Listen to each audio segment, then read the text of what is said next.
গন্ধর্ব সৌরসেন সুরলোকের সঙ্গীত সভায় কলা নায়কদের অগ্রণী। সেদিন তার প্রেয়সী মধুশ্রী গেছে সুমেরু শিখরে সূর্য প্রদক্ষিণে। সৌরসেনের মন ছিল উদাসীন। অনবধানে তার মৃদঙ্গের তাল গেল কেটে। উর্বশীর নাচের সমে পড়ল বাধা। ইন্দ্রাণীর কপল উঠল রাঙা হয়ে। স্খলিত ছন্দে সুরসভার অভিশাপে গন্ধর্বের দেহশ্রী বিকৃত হয়ে গেল। অরুণেশ্বর নাম নিয়ে তার জন্ম হল গান্ধার রাজগৃহে। মধুশ্রী ইন্দ্রাণীর পাদপীঠে মাথা রেখে পড়ে রইল। বললে, বিচ্ছেদ ঘটিও না, একই লোকে আমাদের গতি হোক, একই দুঃখ ভোগে, একই অবমাননায়। শচী সকরুণ দৃষ্টিতে ইন্দ্রের পানে তাকালেন। ইন্দ্র বলল, তথাস্তু, যাও মর্তে, সেখানে দুঃখ পাবে, দুঃখ দেবে, সেই দুঃখই হবে ছন্দপাতন, অপরাধের ক্ষয়। মধুশ্রী জন্ম নিল মদ্র রাজকুলে, নাম নিল কমলিকা। একদিন গন্ধর্বদের চোখে পড়ল মদ্র রাজকন্যার ছবি। সেই ছবি তার দিনের চিন্তা, তার রাত্রের স্বপ্নের পরে আপন ভূমিকা রচনা করলে। গান্ধারের দ্রুত এলো মদ্র রাজধানীতে। বিবাহ প্রস্তাব শুনে রাজা বললে, আমার কন্যার দুর্লভ ভাগ্য। ফাল্গুন মাসের পুণ্যতিথিতে শুভ লগ্ন। রাজহস্তির পৃষ্ঠে রত্নাসনে মদ্র রাজসভায় এসেছে মহারাজ অরুণেশ্বরের অঙ্কবিহারিণী বীণা। স্তব্ধ সঙ্গীতে সেই রাজপ্রতিনিধির সঙ্গেই কন্যার বিবাহ। যথাকালে রাজবধূ এলো পতিগৃহে। নির্বাণ দ্বীপ, অন্ধকার ঘরে প্রতিরাত্রে স্বামীর কাছে বধূ সমাগম। কমলিকা বলে, প্রভু, তোমাকে দেখবার জন্য আমার দিন, আমার রাত উৎসুক, আমাকে দেখা দাও। রাজা বলে, আমার গানেই তুমি আমাকে দেখো। অন্ধকারে বীণা বাজে, অন্ধকারে গান্ধর্বীকলার নৃত্যে বধূকে বর প্রদক্ষিণ করে। সেই নৃত্যকলা নির্বাসনের সঙ্গিনী হয়ে এসেছে তার মর্তদেহে। নিত্যে বেদনা প্রাণের বক্ষে সে দুলে দুলে ওঠে। নিশীথ রাত্রে সমুদ্রের জোয়ার এলে তার ঢেউ যেমন লাগে তটভূমিতে, অশ্রুতে প্লাবিত করে দেয়। একদিন রাত্রির তৃতীয় প্রহরের শেষে যখন শুকতারা পূর্ব গগনে, কমলিকা তার সুগন্ধি এলো চুলে রাজার দুই পা ঢেকে দিলে। বললে, আদেশ করো, আজ উষার প্রথম আলোকে তোমাকে প্রথম দেখব। রাজা বললে, প্রিয়ে, না দেখার নিবিড় মিলনকে নষ্ট করো না, এই মিনতি। মহিষী বললে, প্রিয় প্রসাদ থেকে আমার দুই চক্ষু কি চিরদিন বঞ্চিত থাকবে? অন্ধতার চেয়েও এ যে বড় অভিশাপ। অভিমানে মহিষী মুখ ফেরাল।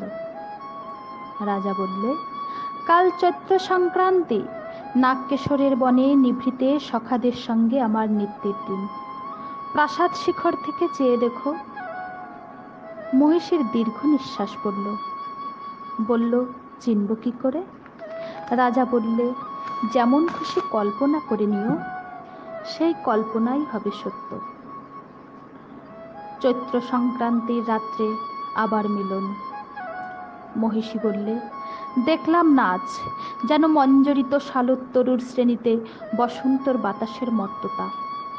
সকলেই সুন্দর, যেন ওরা চন্দ্রলোকের শুক্লপক্ষের মানুষ।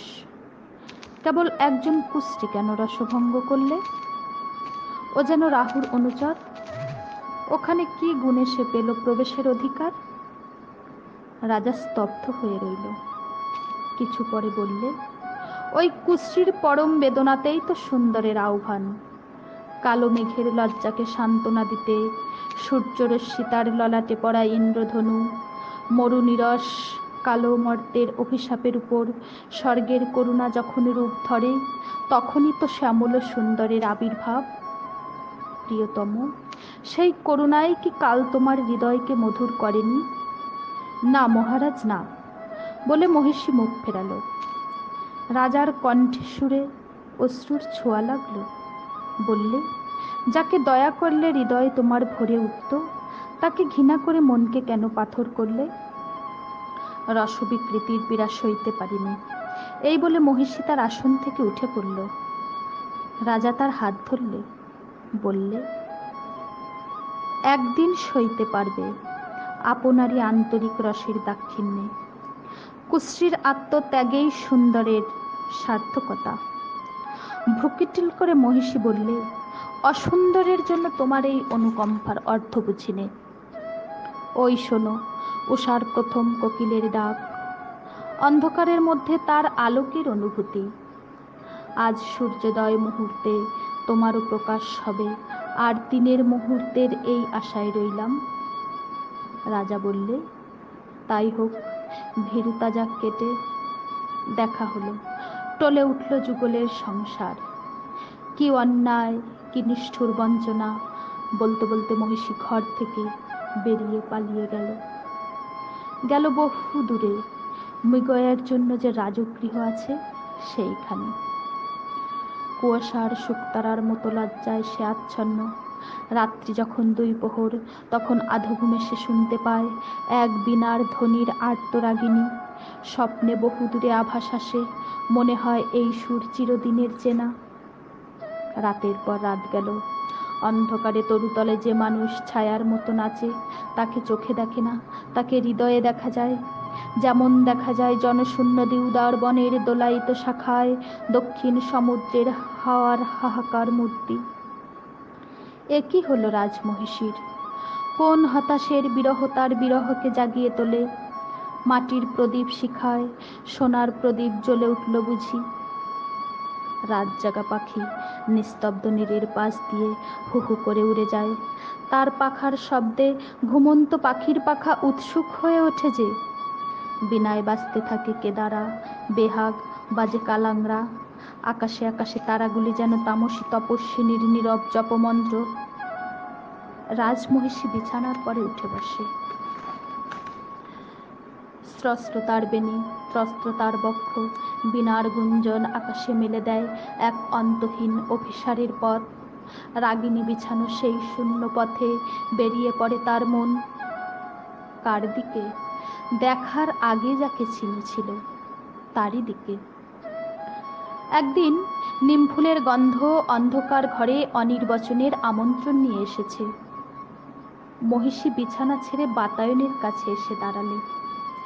নিচে সেই ছায়ামূর্তির নৃত্য, বিরহের সেই উর্মিদোলা। মহিষীর সমস্ত দেহ কম্পিত। ঝিল্লি ঝঙ্কিত রাত, কৃষ্ণপক্ষের চাঁদ দিগন্তে। অস্পষ্ট আলোয় অরণ্য স্বপ্ন কথা কইছে। সেই বোবা বনের ভাষাহীন বাণী লাগলো রাজমহিষীর অঙ্গে অঙ্গে। কখন নাচ আরম্ভ হলো সে জানে না। এ নাচ কোন জন্মান্তরের, কোন লোকান্তরের। গেল আরো 2 রাত। অভিসারের পথ একান্তই শেষ হয়ে আসছে ওই জানালারই কাছে। সেদিন বিনায় পারাজের বিহ্বল মেয়ের। কমলিকা আপন মনে নীরবে বলছে, ওগো কাতর, ওগো হতাশ, আর ডেকো না, আমার আর দেরি নেই। কিন্তু যাবে কার কাছে? চোখে না দেখেছিল তারই কাছে তো। কিন্তু কেমন করে হবে? দেখা মানুষ আজ না দেখা মানুষকে ছিনিয়ে নিয়ে পাঠিয়ে দিলে 7 সমুদ্র নদী পারের রূপকথার দেশে। সেখানকার পথ কোন দিকে? আরও 1 রাত যায়। কৃষ্ণপক্ষের চাঁদ ডুবেছে অমাবস্যার তলায়। আধারের ডাক কি গভীর। পথ না জানা যত সব গুহাগহ্বর মনের মধ্যে প্রচ্ছন্ন। এই ডাক সেখানে গিয়ে প্রতিধ্বনি জাগায়। সেই অস্পষ্ট আকাশবাণীর সঙ্গে মিলে ওই যে বাজে বিনায় কানারা। রাজমহিষী উঠে দাঁড়িয়ে বলে, আজ আমি যাব। আমার চোখকে আমি আর ভয় করিনি। পথের শুকনো পাতা পায়ে পায়ে বাজিয়ে দিয়ে সে গেল পুরাতন অশ্বত্থ গাছের তলায়। বিনা থামল। মহিষী থমকে দাঁড়ালো। রাজা বললে, ভয় করো না, ভয় করো না প্রিয়ে। তার স্বর জলে ভরা মেঘের দূর গুরু গুরু ধ্বনির মতো। আমার কিছু ভয় নেই, তোমারই জয় হলো। এই বলে মহিষী আঁচলের আড়াল থেকে প্রদীপ বের করলে, ধীরে ধীরে তুলে ধরলে রাজার মুখের কাছে। কণ্ঠ দিয়ে কথা বেরোতে চায় না, পলক পড়ে না চোখে। বলে উঠল, প্রভু আমার, প্রিয় আমার, এ কি সুন্দর রূপ তোমার।